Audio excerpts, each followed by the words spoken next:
Let's talk about BPD and psychotic symptoms. So I'm going to be reading from, once again, one of my favorite books, Complex Borderline Personality Disorder by Daniel J. Fox. He also has a YouTube channel. You should check it out. This book is amazing. So this is from page 113, Psychosis and BPD. The link between psychotic symptoms and BPD is long-standing and inherent to its name.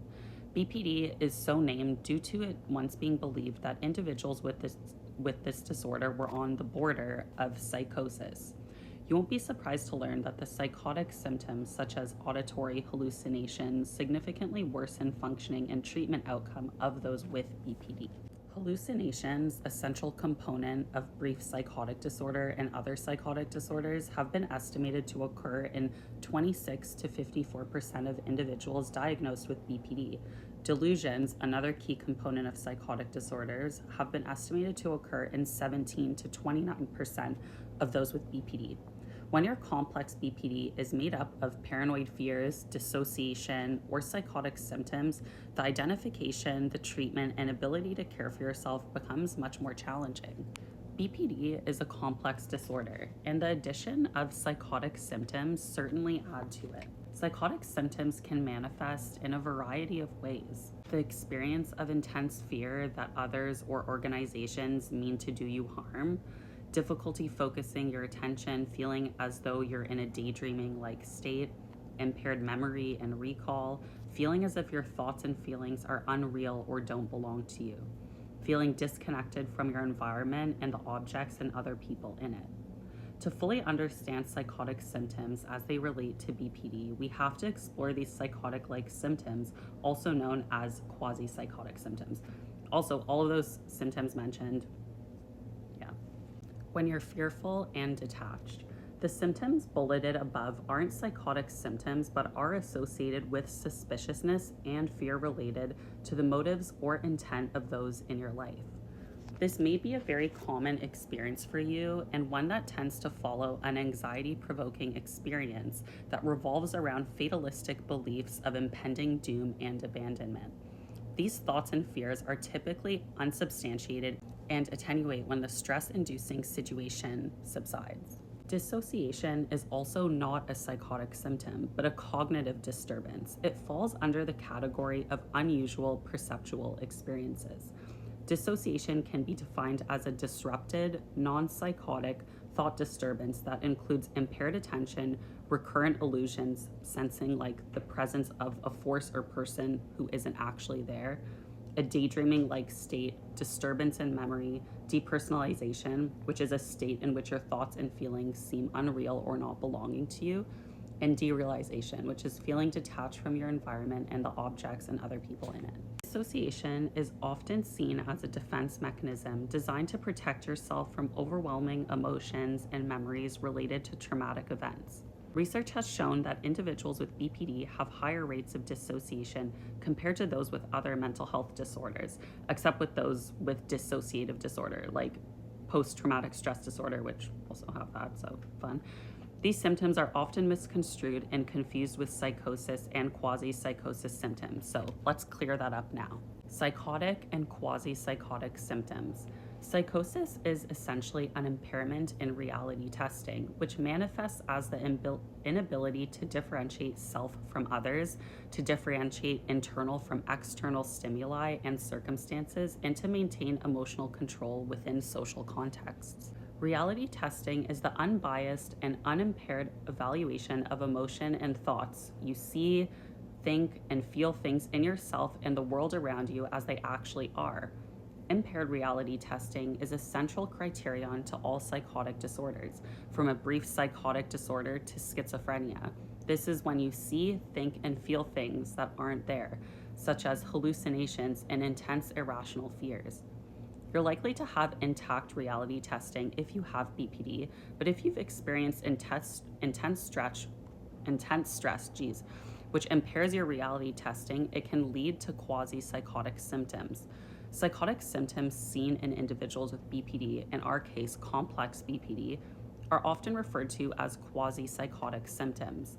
They're called this because of the identifiable presence of hallucinations and delusions that that occur for less than 2 days and are uncommon compared to the symptoms seen in individuals with full-fledged psychotic disorders. If your complex borderline is made up of quasi-psychotic symptoms and BPD, you may exhibit paranoia and suspiciousness that aren't odd or bizarre in nature and that may center around an identified individual, such as a spouse or a parent whom you fear may leave you, abandon you, or cheat on you.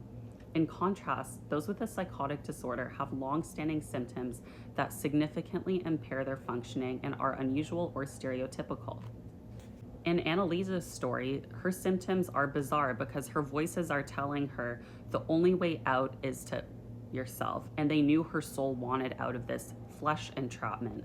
The presence of psychotic or quasi-psychotic symptom adds to the intricacy of complex borderline and impairs your perception of yourself, others, and your world while decreasing your ability to function successfully when experiencing these symptoms. Is it psychosis or BPD?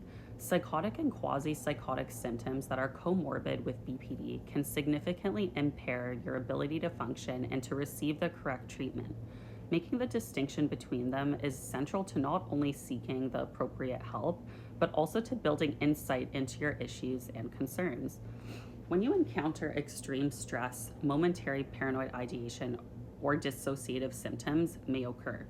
Your paranoid ideation is likely to center around issues of abandonment and manifest as unjustified suspiciousness or ideas of reference. This is often referred to as non-delusional paranoia. Timing is critical, as it is in all disorders, as the non-delusional paranoid ideation in those with BPD tends to last from minutes to hours. To qualify as a psychotic symptom, symptoms must be present most of the time for 1 month or longer, according to the DSM-5. The amount of time these symptoms occur is a clear and significant factor to distinguish between non-delusional paranoia and psychotic paranoid ideation. Under intense stress, you may experience dissociative symptoms, also referred to as an unusual perceptual experiences that often include impaired attention, a daydreaming-like state, disturbance in memory, depersonalization, and derealization. Psychotic and quasi-psychotic symptoms. If your complex borderline is made up of psychotic or quasi-psychotic symptoms, you're likely to experience difficulty staying on topic and being easily distracted by internal and external stimuli, speaking in poorly connected sentences. For example, I went to get something to eat, but my shoes weren't at the beach. I've said sentences like that often. Feeling as though others are putting ideas, images, or other content into your head, repeating noises and words you hear instead of verbally expressing your thought, a longer course of treatment interruptions. Similar to paranoid ideation and dissociative symptoms we explored earlier, psychotic and quasi-psychotic symptoms are likely to be in response to extreme stress. Odd thinking has been identified as an indicator of non-psychotic thought pattern found in those with BPD. Odd thinking includes intense suspiciousness, believing you can read someone else's mind, believing you can tell the future, holding on to an idea or belief to such an extreme that you're preoccupied with it and it dominates your life. Odd thinking as it relates to your BPD doesn't cross the threshold into psychosis, but it deviates from the unimpaired or normal cognitive processes. This is why it's considered a quasi-psychotic symptom. As you've gone through this chapter, many concepts and issues may have struck you, and you may have thought, hey, that's me, I experienced that. Very true. That is a sign that you're not alone in your fight against complex borderline. The more you learn about your symptoms and issues, the better able you are to identify and use appropriate interventions to lessen the adverse impact of your symptoms, but also empower yourself with choice.